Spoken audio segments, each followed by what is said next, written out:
नमस्कार. मराठी गुरु चॅनलमध्ये तुमचे पुन्हा एकदा खूप खूप स्वागत आहे. उत्तर दिशेचा दरवाजा असलेले थोडा दानधर्म करत जा. 4 माणसे जोडून ठेवा.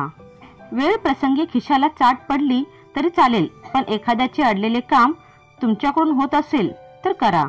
उदाहरणार्थ लहान मुला कोणा आजाराचे औषधोपचार, भुकेलेल्यास अन्न द्या. ईशान्य दिशेचा दरवाजा असलेले सगळं जग तुमच्यासारखं नाही हे लक्षात ठेवा. कोणावरही चटकन विश्वास टाकू नका.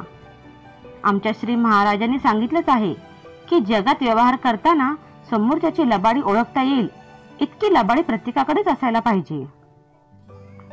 पूर्व दिशेचा दरवाजा असलेले आपल्या सामर्थ्याचे पैशाचे प्रदर्शन करू नका. अंगी नम्रपणा ठेवावा. उगीच इतरांचे भले करण्याच्या मागे लागू नका. न मागता मदत करायला जाल आणि तुमचे नाव खराब होईल. आग्नेय दिशेचा दरवाजा असलेले डोक्यावर बर्फ आणि तोंडावर साखर ठेवून सगळ्यांशी बोला.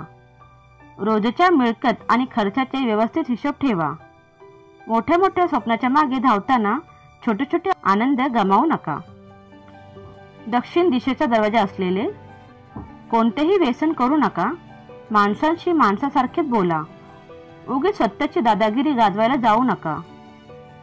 नेतृत्व दिशेचा दरवाजा असलेले स्वतःचे आणि पुढच्या पिढीचे पाय जमिनीवर राहतील याची काळजी घ्या. अन्यथा अहंकार हा तुमचा शत्रू तुम्हाला कधी गिळंकृत करेल कळणार नाही. पश्चिम दिशेचा दरवाजा असलेले वेळ काढूपणा, दिरंगाई या गोष्टी स्वभावातून काढून टाका. रोज सकाळी सूर्योदयाच्या वेळी योगासने आणि प्राणायाम करा.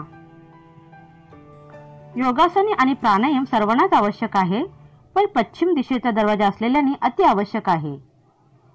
वायव्य दिशेत दरवाजा असलेले घरातील महिलांचा सन्मान जपा. मस्करीत देखील त्यांना काही वाईट बोलू नका. घराबाहेर महिलांचा देखील अपमान करू नका. हे देखील सर्वांनीच केलं पाहिजे, पण वायव्य दिशेत दरवाजा असलेल्याने अति कटाक्षाने काळजी घ्यायला हवी.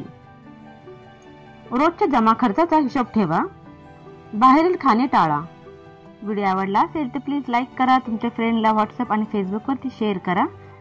आणि अशाच प्रकारच्या नवीन नवीन माहितीसाठी मराठी गुरु चॅनलला सबस्क्राईब करून बेल बटन दाबा. पुन्हा भेटूया नवीन व्हिडिओसोबत. व्हिडिओ बघितल्याबद्दल धन्यवाद.